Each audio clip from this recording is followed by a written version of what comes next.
الحمد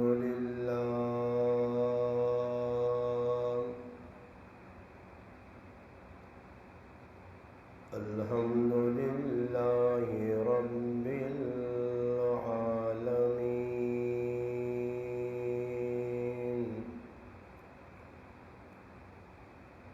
والصلاة والسلام على سيد الأنبياء والمرسلين وعلى آله وأصحابه أجمعين.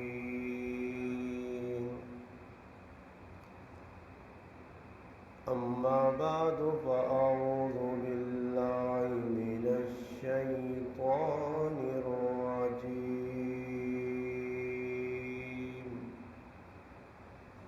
بسم الله الرحمن الرحيم. يا أيها الذين آمنوا اتقوا الله وكونوا مع الصادقين.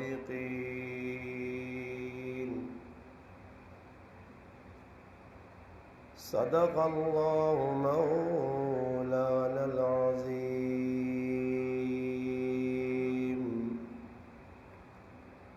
سبحان ربك رب العزة عما يصفون،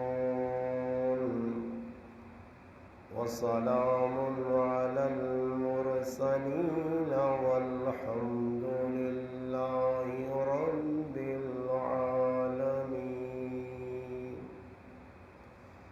اللهم صل على محمد وعلى آله وبارك وسلم.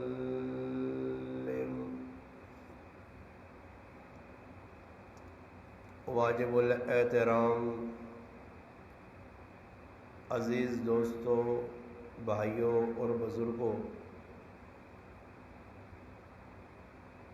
قرآن کریم کی سورۃ توبہ کی ایک آیت کریمہ تلاوت فرمائی ہے. اس آیت کریمہ کے شان نزول کے بارے میں مفسرین نے یہ بات لکھی ہے کہ 9 ہجری نبی کریم صلی اللہ علیہ وسلم اپنے جانثار صحابہ کرام کا ایک جمع غفیر، ایک بڑا لشکر جس کی تعداد 30,000 تھی، نبی کریم صلی اللہ علیہ وسلم تبوک کی طرف سفر کرتے ہیں. غزوات جن میں نبی کریم صلی اللہ علیہ وسلم کی خود بنفس نفیس شرکت ہوئی، ان کی تعداد محدثین نے 27 لکھی ہے. 53 کے قریب سرایا جن میں اللہ کے رسول خود تو شریک نہ ہو سکے، بلکہ آپ نے اپنے صحابہ کرام کی جماعت بنا کر مختلف علاقوں کی طرف ان جماعتوں کو بھیجا. ان کی تعداد 53 کے قریب ہے. غزوہ تبوک اسلام کا ایک اہم غزوہ اور معرکہ ہے.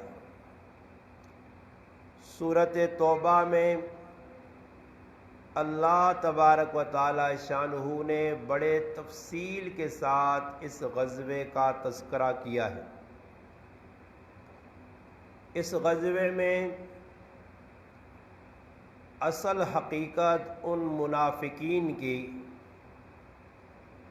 جو ظاہری طور پر اسلام کا کلمہ پڑھتے تھے، اندر ان کے کفر چھپا ہوا تھا، اللہ پاک نے ان کو ننگا کرنا تھا، اس لیے فرمایا اس غزوے کا ایک نام غزوہ فاضحہ ہے، کھولنے والا غزوہ۔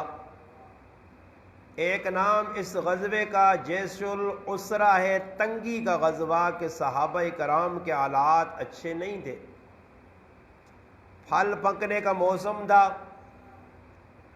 صحابہ کرام میں سے اکثریت صحابہ کی غربت اور پسماندگی کی زندگی گزار رہی تھی۔ ایسے موقع پر نبی کریم علیہ الصلاۃ والسلام کا غزوہ تبوک کا اعلان کرنا اور پھر صحابہ کرام سے چندے کی اپیل کرنا، یہ صحابہ کرام پر ایک کڑا امتحان اور آزمائش تھی۔ نبی علیہ الصلاۃ والسلام کو یہ بات پتہ چلی، مدینہ منورہ میں مختلف بازار لگتے تھے اور ان بازاروں کے اندر دوسرے ممالک سے لوگ تجارت کی غرض سے مدینہ منورہ آیا کرتے تھے۔ یہودیوں کا، رومیوں کا ایک لشکر، پورا ایک جماعت تجارت کی غرض سے مدینہ منورہ آئے اور یہاں انہوں نے ایک جھوٹی افواہ پھیلائی۔ افواہ یہ پھیلائی کہ روم کے لوگوں نے مسلمانوں کے مقابلے میں ایک بڑا لشکر تیار کر رکھا ہے اور وہ مسلمانوں پہ حملہ آور ہونا چاہتے ہیں۔ یہ بات جب نبی کریم علیہ الصلاۃ والسلام کے علم میں آئی تو حضور صلی اللہ علیہ وسلم نے صحابہ کرام کو اس بات کے لیے تیار کیا کہ اس سے قبل کہ وہ ہم پر حملہ آور ہوں، ہم اپنا دفاع کریں اور ہم ہی ان کے مقابلے میں نکل کھڑے ہوں۔ یہ جو تبوک کا علاقہ ہے یہ مدینہ منورہ سے 690 کلومیٹر کے فاصلے پر تھا، یعنی یوں سمجھ لیں یہاں سے ملتان تک کا سفر اور گرمی کا سفر۔ صحابہ کرام فرماتے ہیں ہمارے پاس زیادہ راہ نہیں تھی، سواریوں کی قلت تھی، ہمارے پاس پینے کے لیے پانی تک صحیح میسر نہیں تھا۔ اس حال میں جب نبی کریم علیہ السلام نے اعلان کیا تو صحابہ کرام کے سامنے یہ بات آئی کہ آج اللہ کے رسول بالکل واضح طور پر ہمیں غزوہ تبوک یعنی ایک طویل لمبے سفر میں جانے کے لیے طلب کر رہے ہیں۔ علماء لکھتے ہیں کہ نبی علیہ السلام جب بھی کبھی غزوے میں کسی شریک ہوتے تھے یا آپ علیہ السلام جاتے تھے تو صحابہ کرام کو اشارتاً بتاتے کوئی راستہ اور تھے، نکلنا کہیں اور ہوتا تھا، اس لیے کہ کوئی جاسوس، کوئی مخفی دشمن ہمارا راز اچک نہ لے اور کسی دشمن تک ہمارے جانے کا پروگرام نہ پہنچ جائے اور راستے میں کوئی گڑبڑ نہ ہو۔ خیر، غزوہ تبوک کے لیے نبی کریم علیہ الصلاۃ والسلام نے صحابہ کرام کا جو لشکر جرار تیار کیا، وہاں بات صاف کہہ دی گئی کہ ہم نے تبوک کی طرف جانا ہے رومیوں کے مقابلے میں۔ نبی علیہ الصلاۃ والسلام کی چندے کی اپیل صحابہ کرام نے سنی تو صحابہ کرام کا یہاں ایک جذبہ دیکھنے والا دیدنی تھا۔ صحابہ کرام میں وہ محیر حضرات، وہ صاحب ثروت، وہ مالدار صحابہ جو تھے، انہوں نے اپنے استطاعت کے مطابق اللہ نے جس طرح مال دیا تھا اس کے مطابق اللہ کے رسول کے سامنے اپنا مال پیش کیا۔ امام الصحابہ سیدنا ابو بکر رضی اللہ تعالی عنہ کے بارے میں یہ بات لکھی ہے کہ ان کے گھر میں جو کچھ بھی تھا گھر کا تمام اثاثہ اٹھا کر نبی کریم علیہ الصلاۃ والسلام کے قدموں میں لا کے رکھ دیا۔ حدیث میں ہے نبی علیہ السلام کے سامنے ابو بکر رضی اللہ تعالی عنہ کا جب وہ سرمایہ وہ مال آیا تو اللہ کے رسول کی زبان اقدس سے آپ کی زبان اطہر سے یہ جملے نکلے کہ دنیا میں میں نے سب کا حساب کتاب دے دیا ہے، ابو بکر کے احسان مجھ پر باقی ہیں، اور ابو بکر رضی اللہ تعالیٰ عنہ کے احسانوں کا بدلہ میرا رب قیامت کے دن دے گا۔ ابو بکر صدیق کی بارے میں جب حضرت عمر رضی اللہ تعالیٰ عنہ کو یہ بات پتہ چلی کہ ابو بکر بھی مال لے کر آئے ہیں، دکھنے میں تھوڑا ہے، تو حضرت عمر رضی اللہ تعالیٰ عنہ کے پاس جتنا مال تھا اس کا آدھا کر کے نصف گھر میں رکھا اور آدھا مال نبی کریم صلی اللہ علیہ وسلم کی خدمت میں پیش کیا۔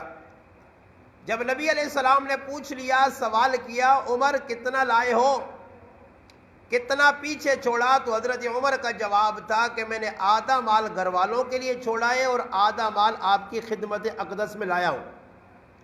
نبی علیہ السلام نے حضرت عمر رضی اللہ تعالی عنہ کو بھی شاباش دی، اور ساتھ ہی ساتھ میں حضرت عمر کی زبان سے یہ جملہ نکلا کہ میں چاہتا تھا کہ آج ابو بکر رضی اللہ تعالی عنہ کے مقابلے میں اپنا مال زیادہ دے کر سبقت لے جاؤں گا، آگے بڑھ جاؤں گا، مگر یہ بات پتہ چلی کہ میں ابو بکر رضی اللہ تعالیٰ عنہ سے نمبر نہیں لے سکتا۔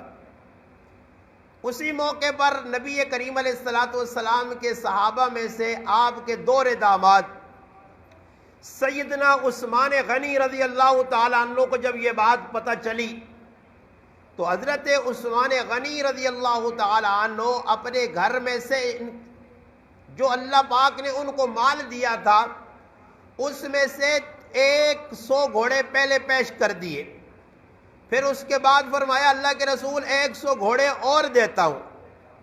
بعض روایات میں آتا ہے، جامع ترمذی میں ہے کہ حضرت عثمان رضی اللہ تعالیٰ عنہ نے 300 گھوڑے اللہ کے راستے میں بما سامان کے، بما اسباب کے، جو اس کے اوپر اسباب تھا، بلکہ نکیلے تک، جو نکیلے ڈالتے تھے در اپنا جانوروں کو، وہ بھی، یہاں تک کہ پانی کے مشکیزے اور ان کے باندھنے کے لیے رسیاں بھی حضرت عثمان غنی نے پیش کر دی۔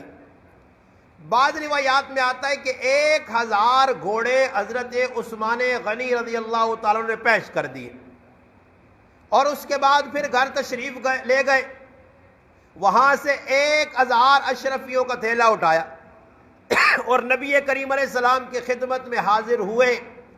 اللہ کے محبوب نے وہ اشرفیاں اپنی جھولی میں ڈالیں اور اپنے ہاتھ سے ان کو یوں پلٹ رہے تھے، اور آپ کی زبان اطہر سے یہ جملے نکل رہے تھے، ما ضر عثمان ما بعد عمل، فرمایا عثمان جو آج تو نے کام کیا ہے، ما ضر عثمان، فرمایا عثمان آج کے بعد تیرا کوئی عمل بھی تجھے نقصان نہیں پہنچائے گا۔ وجہ کیا ہے کہ عثمان نے دل کھول کر اللہ کے راستے میں مال خرچ کیا۔ حضرت عبد الرحمن ابن عوف رضی اللہ تعالیٰ عنہ کو پتہ چلا تو حضرت عبد الرحمن ابن عوف بھی مالدار آدمی تھے۔ بعض روایات میں آتا ہے کہ 900 کے قریب گھوڑے انہوں نے بھی اللہ کے راستے میں دیے۔ بعض روایات میں آتا ہے کہ 8000 درہم ان کے پاس تھے، جس میں سے 4000 درہم اللہ کے راستے میں دے دیے اور 4000 درہم اپنے اہل و عیال کے لیے چھوڑے۔ یہ تو میرے بھائیوں وہ صحابہ تھے جن کو اللہ پاک نے مال دیا ہوا تھا اور وہ اللہ کے راستے میں خرچ کرنے سے دریغ نہیں کرتے تھے، اللہ کے راستے میں خرچ کرنے سے پیچھے نہیں ہٹتے تھے۔ مگر کچھ صحابہ ایسے تھے کہ جن کے پاس مال نہیں تھا، اعلان رسول چھن چکے تھے، وہ چاہتے تھے کہ ہم بھی اپنا کچھ نہ کچھ حصہ ڈالیں۔ نبی علیہ السلام کا اعلان سن کر سیدنا ابو عقیل رضی اللہ تعالیٰ عنہ صحابی، میرے بھائیوں سوچنے کی بات ہے کہ صحابہ اکرام کا جذبہ دیکھیے، اللہ کے راستے میں مال خرچ کرنے کا جذبہ کتنا بڑا جذبہ ہے کہ حضرت ابو عقیل رضی اللہ تعالیٰ عنہ گھر سے نکلتے اور جا کر ایک یہودی کے باغ کو پانی سینچتے ہیں اسے پانی لگاتے ہیں، پوری رات پانی لگا کر چند کلو کھجوریں ملی، حضرت ابو عقیل رضی اللہ تعالیٰ عنہ وہ لے کر آئے، ان میں سے کچھ اپنے بچوں کے لیے گھر میں رکھی اور کچھ کھجوریں اپنی چادر یا جھولی میں ڈال کر نبی کریم علیہ السلام کے دربار میں مسجد نبوی میں تشریف لائے۔ جب وہاں آئے تو حضرت ابو عقیل رضی اللہ تعالیٰ عنہ نے دیکھا کہ مسجد نبوی کے اندر تو بڑے بڑے ڈھیر لگے ہوئے ہیں، صحابہ اکرام نے دل کھول کر اللہ کے رسول کو چندہ دیا ہے۔ ابو عقیل رضی اللہ تعالی عنہ نے کیا کیا، شرم کے مارے آہستہ آہستہ تشریف لا رہے۔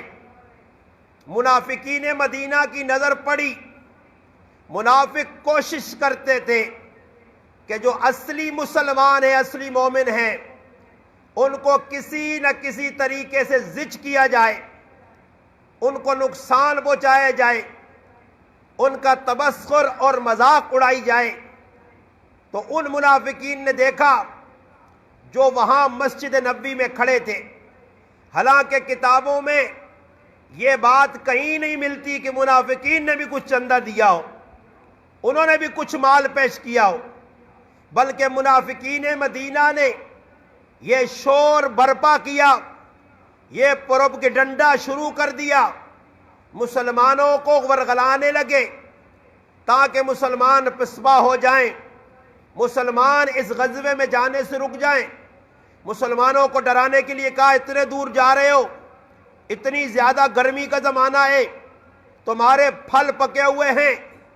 اس حال میں ان کے پروپیگنڈے کی وجہ سے، ان کے سورش کی وجہ سے، ان کی اس چال بازی کی وجہ سے 40 کے قریب مسلمان، ان میں 3 وہ مسلمان جن کا بخاری شریف کتاب المغازی کے اندر امام بخاری رحمۃ اللہ علیہ نے تفصیلی تذکرہ کیا ہے، وہ 3 صحابی حضرت کعب رضی اللہ تعالی عنہ، حضرت ہلال ابن امیہ رضی اللہ تعالی عنہ اور حضرت مرارہ ابن ربی رضی اللہ تعالی عنہ، یہ 3 صحابی یہ بھی کسی وجہ سے، سستی کی وجہ سے، یہ بھی اس غزوے میں شریک نہ ہو سکے۔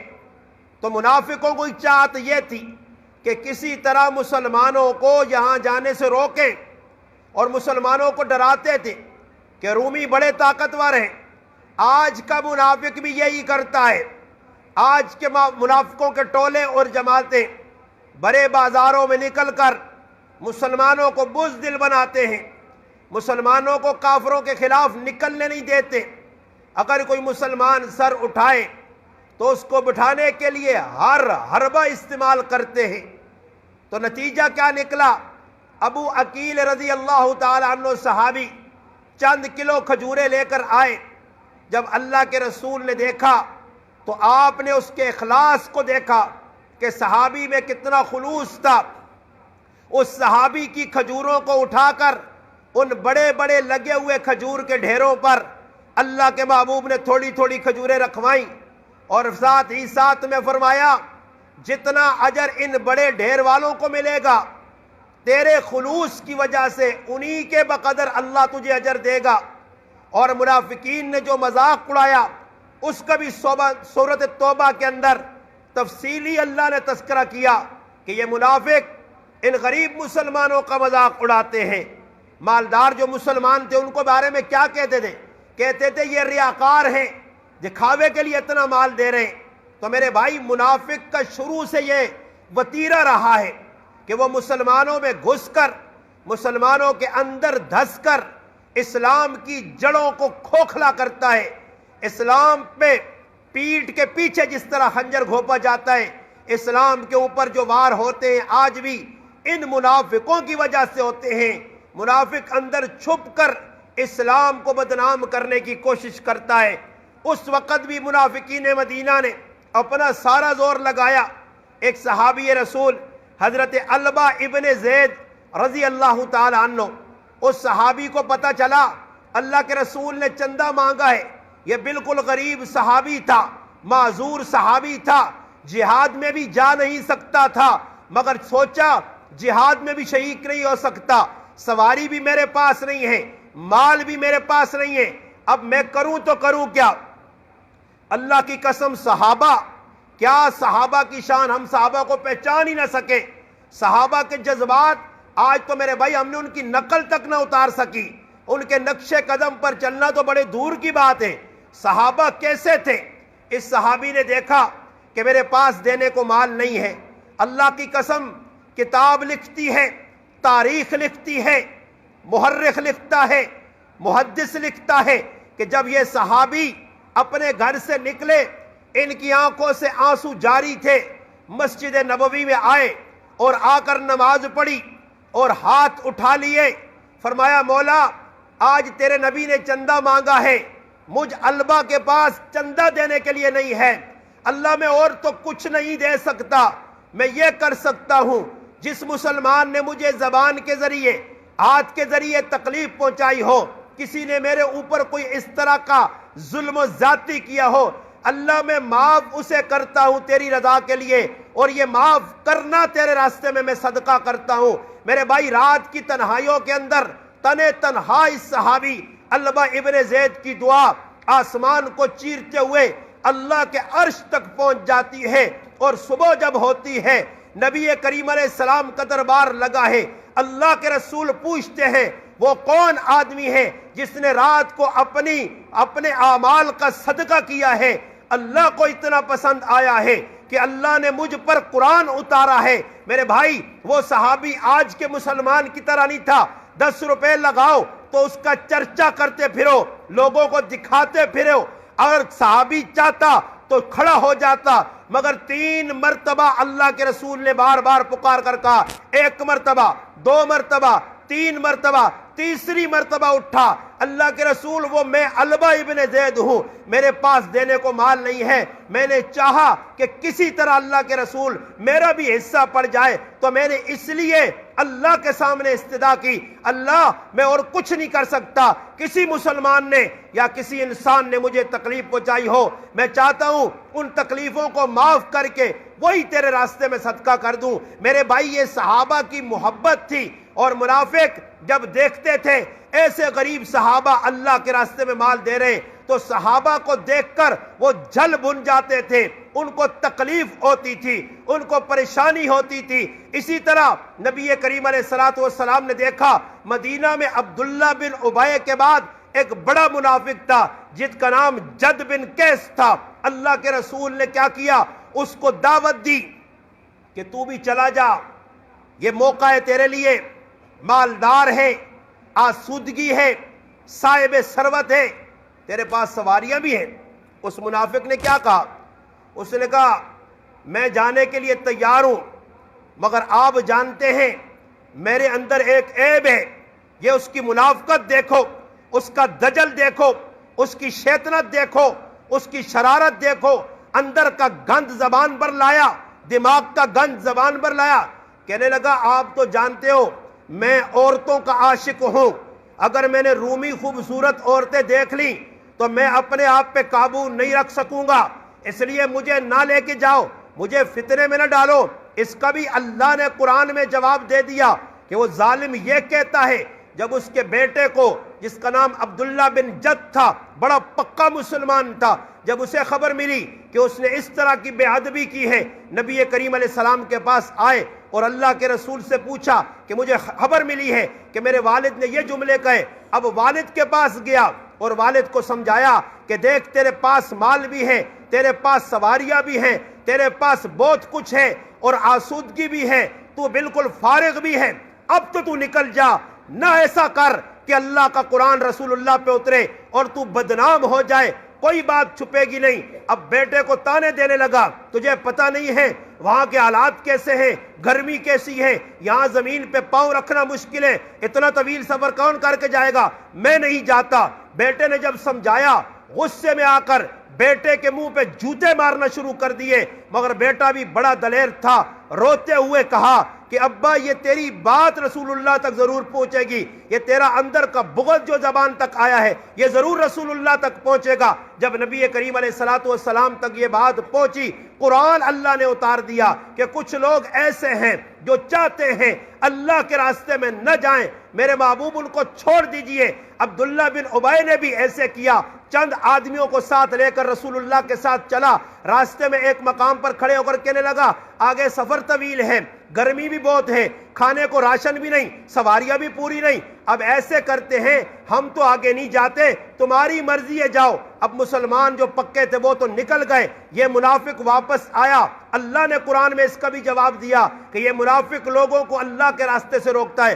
اور یوں کہتا ہے کہ گرمی بہت زیادہ ہے۔ اللہ فرماتے کل نار جہنم، فرمایا جو جہنم کی آگ ہے اشد حرا، اس گرمی سے سخت ہے۔ منافقوں آج تم پیچھے رہ جاؤ گے، ہو سکتا ہے جھوٹ بول کر اپنی جان بچا لو، مگر کر اللہ کی عدالت میں تم نے پیش ہونا ہے۔ اسی طرح ایک اور منافق تھا جس کا تاریخ نے نام لکھا ہے، جلاس بن سوید اس کا نام تھا، اور اس کا ایک بیٹا جو اپنا بیٹا نہیں تھا، حضرت عمیر ابن سعد جس کی والدہ کو انتقال کے بعد ان کے والد کے انتقال کے بعد جلاس بن سوید سے نکاح کر لیا۔ یہ غریب اپنے گھر آیا، والد سے اجازت مانگی، کہا تجھے اجازت نہیں ہے، اگر غزوے میں شریک ہوا تو تیری روٹی بند کر دوں گا، تیرے کپڑے اتار لوں گا، اور ساتھ ہی ساتھ میں کہنے لگا تو کہتا ہے کہ محمد صلی اللہ علیہ وسلم اور آپ کے صحابہ بڑی فضیلت والے، اگر وہ ہم سے بڑی فضیلت والے ہیں تو ہم سے بڑا گدہ کوئی نہیں ہے۔ یہ جملے جب کہے، بیٹے نے کہا میں رسول اللہ کے پاس جاتا ہوں، تیری شکایت لگاتا ہوں،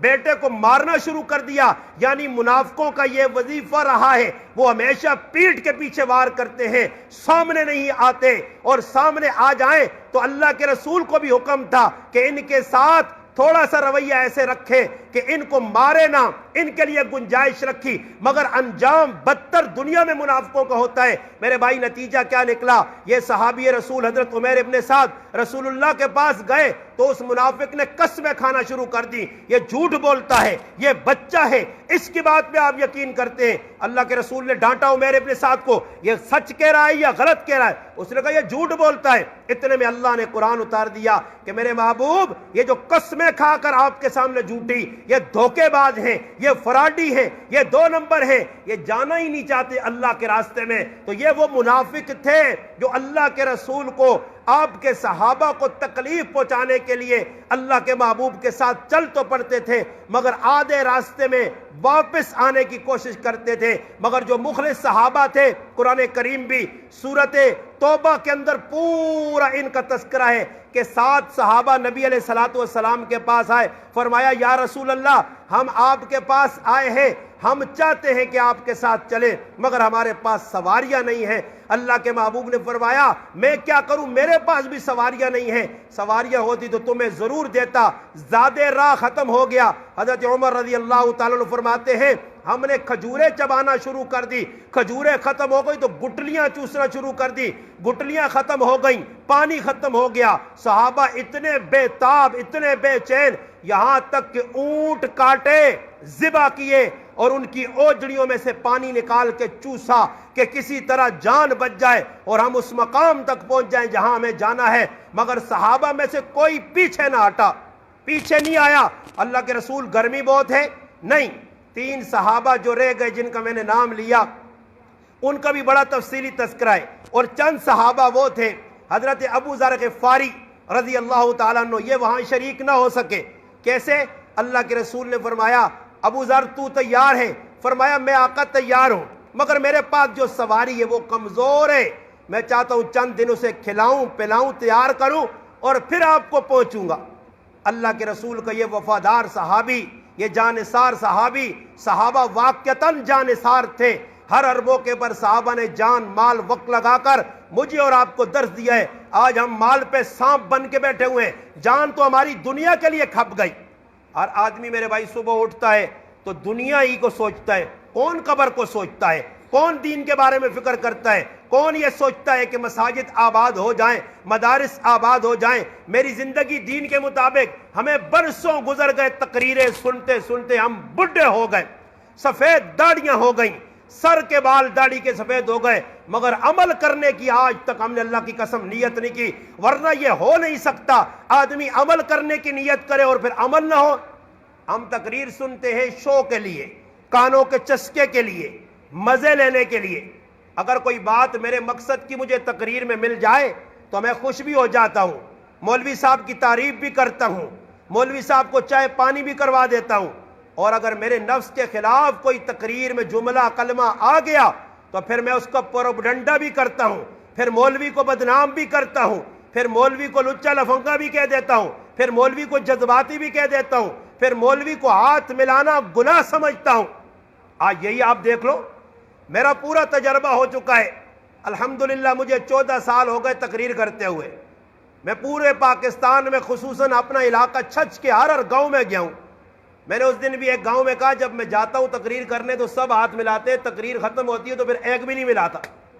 مزہ تو تب آتا ہے نا کہ تقریر سنو، سننے تو بعد گچی گچی پیون سن کے تے پھر مزہ آوے۔ عمل کرنے کی نیت نہیں ہے، عمل کرنے کی نیت نہیں ہے، بس یہ ہمیں یہ کہہ دیا وہ کہہ دیا۔ بھائی تمہیں کیا کہیں، تم فرشتے ہو؟ جبریل میکائیل اسرافیل تو ہو نہیں، تم حسن بصری بھی نہیں ہوتے تمہیں ہمیں حسن بصری کہیں، امام ابو حنیفہ کے درجے پہ نہیں کہ ان کا رتبہ، تمہیں کیا کہیں؟ جیسے تمہاری حرکتیں ہوں گی ان حرکتوں کو کھولنا یہ علماء کی ڈیوٹی ہے۔ آج علماء بھی کیا کرے، چپ ساتھ کے بیٹھے ہوئے ہیں، جو جس کی مرضی ہے گناہ کرتا چلا جائے۔ محلے کوچے کے اندر گناہ کرتے ہوئے مولوی دیکھتا ہے، بالکل ہم نے اپنے گاؤں میں دیکھا، علماء کو باہر دیکھا، رات کو اتنے بڑے بڑے گناہ ہو جاتے ہیں، ڈھول بج جاتے ہیں، ناچ ہوتی ہے، گانا بجانا ہوتا ہے، بے حیائی کے کام ہوتے ہیں، اور مولوی صاحب صبح دعا خیر آپ پہنچے نا، چلو بھائی دعا خیر کرنے آپ پہنچ گئے جی۔ یہ مولوی صاحب نہیں، کھٹو کھٹو، اس کو مولوی نہ کہو، وہ میں ہوں یا کوئی اور مولوی ہو، مولوی اس کا نام نہیں ہے۔ مولوی نے جو درس لیا ہوتا ہے اس کے مطابق عمل کرے۔ بھائی اگر کوئی کہتا ہے چاہے سگا بھائی ہو، کہ میں نے نہیں آنا، بھائی آپ ناراض ہوتے تو ناراض ہو، بھاڑ میں چلے جاؤ، آپ کی وجہ سے میں اللہ رسول کو ناراض کروں؟ آج میرے بھائی اس کو ہم نہیں دیکھتے، ہم لوگوں کو دیکھ کر چل رہے ہیں۔ نتیجہ کیا نکلتا ہے؟ اگر کسی عام مسلمان سے کہو کہ تو یہ گناہ کر رہا ہوتا، جی فلاں مولوی صاحب کی شادی ہوئی تھی، انہوں نے بھی ہار پہنے تھے، انہوں نے بھی رسمیں کی تھی، انہوں نے بھی جنجیں کی تھی، انہوں نے بھی فلاں کام کیے تھے، ہم آپ کی بات ماننے کے لیے تیار نہیں ہیں، وہ سارے کام کرے، کوئی گناہ نہیں، ہمارے لیے گناہ۔ تو میرے بھائی ہم نے صحابہ کے طرز عمل، ورنہ ذلیل ہو رہے ہیں لوگ، پیسے والے بھی اور بغیر پیسے جن کے پاس ہے مال وہ بھی پریشان ہیں، کیونکہ دین کے مطابق زندگی نہیں، دین کے مطابق زندگی صحابہ کی تھی۔ حضرت ابو حیثمہ رضی اللہ تعالیٰ عنہ گھر آئے، اللہ کے رسول کے صحابی ابو ذر رضی اللہ تعالیٰ کی بات سنا رہا تھا، جب سواری تکڑی ہو گئی نکل پڑے، اتنا دور کا سفر ہے، اکیلے جا رہے، جب وہاں پہنچے دور سے ایک سواری نظر آ رہی ہے، نبی علیہ السلام نے فرمایا لگتا ہے ابو ذر ہوگا۔ ابو ذر غفاری جب نبی علیہ السلام کے پاس پہنچے تو اللہ کے رسول کیا فرماتے ہیں؟ فرمایا تو اکیلے یہاں آیا ہے، اکیلے ہی تو مرے گا، اور قیامت کے روز ایک امت کے برابر اکیلے تجھے میرا رب اٹھائے گا۔ یہ ابو ذر غفاری بیماری کی حالت میں، بیمار سواری خود بیمار ہے، مگر میرے بھائی پیچھے نہیں، کیوں کہ قرآن سنا انفروا خفافا وثقالا، ہلکے ہو یا بوجھل ہو، مال ہے یا نہیں اللہ کے راستے میں نکلو۔ تو صحابہ کا جذبہ تھا کہ ہم نکلیں۔ آج ہمارے پاس مال بھی ہے، جب مال لگانے کی باری آتی ہے تو بھائی آپ دیکھ لو اپنے اس پیندہ گاؤں کے اندر کیسے کیسے گھر بنے، گھروں میں ایسی لگے ہوئے ہیں، ہر آدمی نے اپنی گاڑی رکھی ہوئی ہے، اور دین پر لگانے کی بات آئے گی تو پھر کنیاں کھرک سن، کنیاں کھرک کرنا شروع کر دے۔ سن اگر آ رہے نا بھائی مسجد میں یہ خرچہ ہے، کسی غریب کے ساتھ تعاون کرنا ہے، غریب بیٹی کی شادی کرنی ہے، غریب بیٹوں کی شادی کرتے ہیں، تو پھر سوچ سوچ کے اگر کوئی بہت آدمی مجبور بھی آ جائے تو اس کو بہت زیادہ سخاوت کی تو 100 کا نوٹ پکڑا دیتے ہیں اور اس پہ جھاڑتے ہیں 100 روپے کا نوٹ، اور جب دنیا کے کسی کام میں لگانے کی بات آتی ہے تو آپ دیکھ لو ایک گھر بنا ہوا ہے اور دوسرا گھر بنانے کی تیار، رہتے پھر بھی نہیں ہیں۔ آپ چلے جاؤ یہ ویسا گاؤں، ان گاؤں میں دیکھو گھوم کے، لوگ اتنا بڑا یہ کام راستے میں لگا ہوا ہے، جدھر آؤ دیکھو اینٹیں بلاک پڑے ہوئے ہیں، اوپر چھتیں تیار ہو رہی ہیں، پوچھو بھائی ضرورت ہے، کہتے ضرورت تو اتنی ہے جتنی صحابہ کو تھی، مگر ہم لالچی ہیں، ہم ہرسی لوگ ہیں، ہمارا مال پتہ نہیں اچھا نہیں ہے، کیوں غلط جگہ پہ لگ رہا ہے، صحیح راستے پہ نہیں لگتا۔ ہم نے دیکھا کئی جگہ مسجد کی تعمیر شروع ہوئی، مسجد بنتے بنتے 20 سال لگ گئے، اور اس کے مقابلے میں لوگوں نے ارد گرد بڑی بڑی بلڈنگیں کھڑی کر دی. گھر جس نے بنایا اس نے مسجد میں 100 روپیہ نہیں دیا. آج میرے بھائی یہی وجہ ہے جب مال ہم غلط جگہ پہ لگا رہے ہیں، پھر وہ مال ہمارے لیے سانپ اور بچھو دنیا میں بھی آخرت میں بھی بن رہا. مال غلط لگے گا، سکون زندگی میں نہیں ہوگا. تو حضرت ابو حیثمہ رضی اللہ تعالیٰ عنہ گھر تشریف لائے. 2 بیویاں ہیں. گھر کے اندر انہوں نے صفائی کی، تکیے لگائے، روٹی پڑی ہوئی ہے، پانی ٹھنڈا تیار ہے.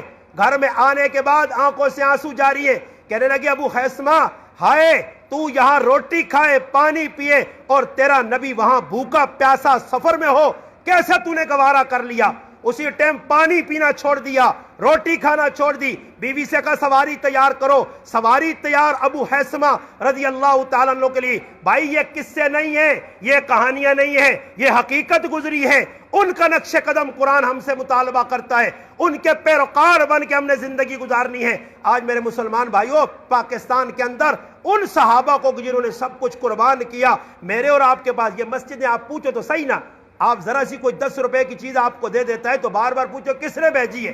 اس کو سنبھالتے ہو کہ مسجدیں کس نے دی ہیں، قرآن کس نے پہنچایا ہے، حدیث کس کے توسط سے ملی، ہمیں یہ سب کچھ کہاں سے دین کا ملا، ہم مسلمان کیسے ہوئے؟ تو آپ کو یہ بتائے گا قرآن اور اللہ کے رسول کی حدیث کہ وہ صحابہ کے مرہون منت، انہی کی قربانیوں کی بدولت ابو خیثمہ سب کچھ چھوڑ چھاڑ کے اللہ کے راستے میں نکل جاتے ہیں. جب رسول اللہ کی واپسی ہوئی، واپسی ہونے کے بعد نبی علیہ الصلوۃ والسلام نے دیکھا حضرت کعب ابن مالک رضی، سچے صحابہ، میں نے آیت پڑھی یا ایھا الذین آمنوا اتقوا اللہ وکونوا مع الصادقین. اللہ فرماتے ہیں کہ 3 صحابہ جو پیچھے رہ گئے ان کے لیے زمین بھی تنگ ہو گئی، جانیں بھی ان کے لیے بوجھ بن گئی، اور وہ ایک دوسرے کو دیکھتے تھے. اللہ مہربان ان پہ ہو گیا. جب واپس آئے رسول اللہ، وہ صحابی کہتے ہیں ہم چاہتے تو جھوٹ بول سکتے تھے. اج نہ کچھ مسلمان ہو گیا تو ایکی گلاں ایکی کوڑیاں چھپانے سے دعا کوڑ، دوئی کوڑیاں چھپانے سے تریا کذاب. کذاب کا معنی بہت بڑا جھوٹا. نبی علیہ السلام نے فرمایا بعض آدمی ہے اتنا جھوٹ بولتے بولتے بولتے بولتے ان کا نام کذابین کے دفتر میں لکھا جاتا ہے کہ یہ کذاب ہے اللہ کے ہاں، کوڑے. ادھر چھوٹی چھوٹی باتوں پہ جھوٹ. اور جھوٹ کیوں بولا جاتا ہے؟ جھوٹ کی 2 ہی وجہ ہے. یا تو اپنی عزت بچانے کے لیے کوئی ایسا کام کیا کہ وہ ڈرتا ہے کہ میں پکڑا جاؤں گا. دوسرا ایسے کہ وہ جانتا ہے کہ اگر میں نے یہ چیز بیچنی ہے تو اس میں مجھے جھوٹ بولنا ہوگا، مجھے جھوٹ بولنا ہوگا، اور اگر میں نے جھوٹ بولا تو میری یہ چیز بک جائے گی.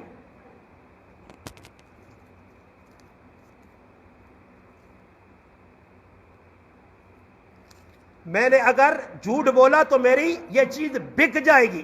اس لیے میرے بھائی وہ جھوٹ بولتا ہے چیز بیچنے کے لیے. اور رسول پاک علیہ السلام کا فرمان ہے، فرمایا جو آدمی قسم کھا کے جھوٹ بول کے چیز بیچتا ہے چیز تو بک جائے گی مگر اس میں کبھی بھی برکت نہیں ہوگی. کہاں ہے برکت ہے؟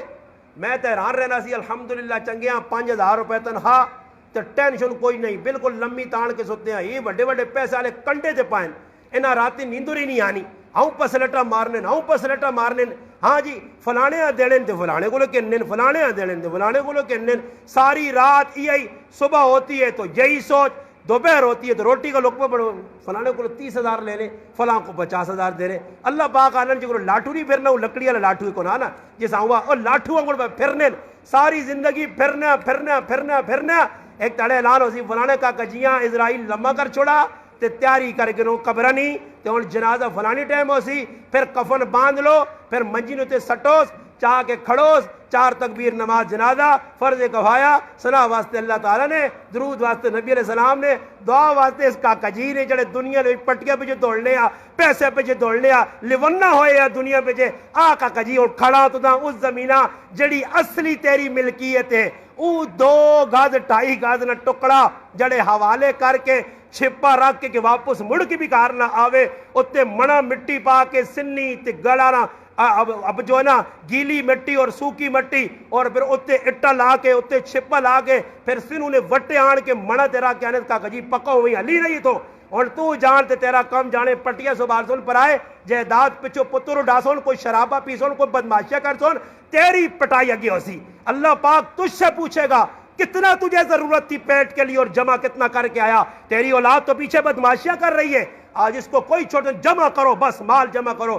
نتیجہ کیا نکلتا ہے میرے بھائی؟ نقصان ہم اپنا کر رہے ہیں. کاش ہم صحابہ کی سیرتوں کو پڑھتے. تبوک میں جانے والے صحابہ جب اللہ کے رسول نے واپس آ کر کہا کہ بھئی کون کون نہیں گیا، صحابہ نے سچ بتا دیا. 50 دن بائیکاٹ رہا صحابہ کے ساتھ. اللہ کے رسول اتنے ناراض ہوئے، مگر 50 دن کے بعد بائیکاٹ بھی ختم ہو گیا. توبہ بھی اللہ نے قبول کی اور پھر فرمایا یا ایھا الذین آمنوا اتقوا اللہ وکونوا مع الصادقین. اے ایمان والو ایسے سچے ہو جاؤ جس طرح کعب ابن مالک، جس طرح مرار ابن ربیعہ، جس طرح ہلال ابن امیہ، اس طرح تم بھی ہو جاؤ تو انشاءاللہ تمہارے ساتھ بھی اللہ کی مدد آئے گی. آج مسلمانوں ہم دین سے دور ہیں، جس کا نتیجہ ہم اپنے سامنے بھگت رہے ہیں. آئے دن ملک پاکستان میں حالات، اب کہہ رہے ہیں جی لاک ڈاؤن پھر شروع ہو رہا ہے، فلانا شروع ہو رہا ہے. کرونا کچھ دن تک سوئی، اب پھر زندہ ہو کے دوبارہ اٹھ کے آ رہی ہے. یہ سارے ڈرامے بازیاں مسلمانوں ہمارے اعمال کی وجہ سے. ہم اپنے اعمال کو درست کریں، اپنی زندگی کو قرآن اور سنت کے مطابق ڈھالنے کی کوشش کریں.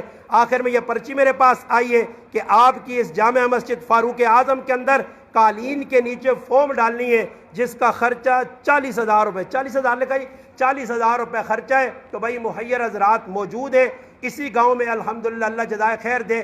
پہلے تو یہ ہے کہ جو پیسے والے آدمی ہیں وہ کسی کو کہنا ہی نہ پڑے، 10-20 روپے چندہ مانگنا ہی نہ پڑے، 100-50 نہیں، بھائی کہہ دے بھائی میں نے اتنا دینا ہے، 10,000 20,000 40,000 کچھ نہیں ہے. لوگ لاکھوں روپے دنیا کے لیے لگا رہے ہیں. یقینی طور پر ایک بات کہتا ہوں کہ مجھے ایک آدمی نے جیل میں کہا کہ یہ مزاربت کے اندر میں نے اپنا پیسہ لگایا اور 4 کروڑ روپے کا نقصان اٹھایا. 4 کروڑ کا نقصان ایک آدمی اٹھا رہا ہے دنیا کے لیے. آج لوگ جوئے کھیل کھیل کے لاکھوں روپے اڑا دیتے ہیں. 10-10 لاکھ روپے آپ کے یہ گاؤں میں ارد گرد دیکھو، جوئے کی بڑی بڑی پارٹیاں ہیں، بڑے بڑے جو لوگ جوئے کھیلتے ہیں، وہاں ہم غلط پیسہ لگا دیتے ہیں، غلط جگہ پہ لگا دیتے ہیں. کیوں نہ اللہ کا گھر ہو. اب یہ سردیاں بھی آ رہی ہیں، بوڑھے بڑے حضرات ہیں، چلو جوان تو گزارا کر لیتے ہیں، بوڑھوں کے لیے آسانی ہو جائے گی، آپ کو اجر بھی ضرور ملے گا. میری درخواست ہے جس بھائی نے یہ پرچی لکھی ہے اس کے ساتھ انشاءاللہ ملاقات بھی کر لیں اور مسجد کے ساتھ تعاون اس انداز میں کریں. ویسے تو آپ جمعے کو چندہ دیتے ہیں، چلو یہ تو چندہ آپ کا اتنا ہے کہ مسجد کی جو ہے نا کم از کم چائے پانی کی سان ہے. آج کل چائے پانی جس طرح پٹواریوں کو لوگ میں نے نہ تے آرام خوراں آرام نہ کام کرانا نہ تو پٹواری پہ کہ شیطان تے ای بھی ابلیس پہنچنے تے اساں کیا نے جی میں تے رشوت نہیں دیتی استاد جی چائے پانی ہو. میں آقا ظالمو 5,000 نہیں چائے پیسی ہو ہے. چائے تے پانی دو چیزیں شامل کرنا. چاہ تے پانی یعنی مکس کم ہویا 2 نمبر اوے تے 2 نمبر اسیاں 5,000 روپے لوگ پٹواریاں چاہ دینے. پٹواری نے حق بھی بننا نہیں کیونکہ اس کو غلط کم کرانا. پرائی زمین اپنے نائیں تے کرانی ہے، لالے نہیں بیبے نے تے بیبے نے لالے نائیں تے کرانی ہے. اس طرح جڑا نا لوگ 2 نمبر کام کر کے اپنی آخرت بھی تباہ پہ کرنے تے چنگی جگہ پیسہ لگ سی تے انشاءاللہ اس کا نتیجہ چنگا نکل سی. رب تعالیٰ سے دعا ہے کہ جو کچھ کا اللہ پاک عمل کی توفیق عطا فرمائے. وما علینا الا البلاغ.